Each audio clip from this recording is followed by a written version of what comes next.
নমস্কার ক্রিকেট প্রেমীরা, কেমন আছেন সবাই? রাজস্থান রয়্যালসে একটু গড়বড় হয়ে গেছে। ব্যাপারটা হচ্ছে যে রাজস্থান রয়্যালসে সঞ্জু স্যামসন যে কিনা রিলিজ হওয়ার কথা ছিল, মানে এখনও কনফার্ম হয়নি, সে রিলিজ হয়ে যেতেও পারে।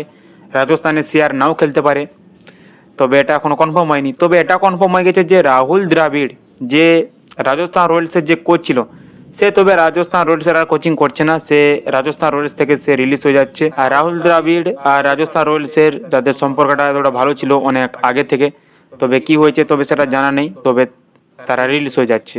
আর এদিকে কলকাতার দরকার একটি হেড কোচ, মানে কলকাতার যে আগে যে কোচ রয়েছিল, যে চন্দ্রকান্ত পাটিল, সে কলকাতা থেকে সে সরে গেছে, সে এখন নেই। তবে কলকাতার একটা হেড কোচ দরকার, যেহেতু কলকাতা একটা ভালো টিম, তাদের সেখান কলকাতার প্লেয়ার ভালো রয়েছে, টিম ভালো রয়েছে। আর খবর আসছে যে কলকাতা রাহুল দ্রাবিড়কে তাদের হেড কোচ বানাতে চাইছে। অন্যান্য দলগুলোও রাহুল দ্রাবিড়ের উপর একটু ইন্টারেস্ট দেখিয়েছে, তারা রাহুল দ্রাবিড়কে তাদের দলে চাইছে।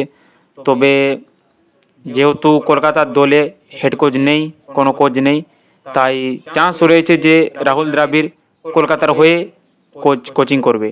রাজস্থানের ক্ষেত্রে এটাই ভালো হবে যে তারা যেন সঞ্জু স্যামসনকে ধরে রাখে, সঞ্জু স্যামসনকে তারা যেন রিলিজ হতে না দেয়। কারণটা হচ্ছে বিকজ অফ তার ব্র্যান্ড ভ্যালু, তার ফ্যান বেস, রাজস্থানের ফ্যান বেস, এইসবের জন্য সঞ্জু স্যামসনকে ধরে রাখা রাজস্থানের জন্য অত্যন্ত প্রয়োজন। এবারে দেখা যাক যে সঞ্জু স্যামসন রাজস্থান রয়্যালস থেকে রিলিজ হয়ে যাচ্ছে নাকি নয়। আর রাহুল দ্রাবিড় তাহলে কোন টিমে জয়েন করছে, কোন টিমের হয়ে কোচিং করছেন, সেটাই এখন দেখার পালা।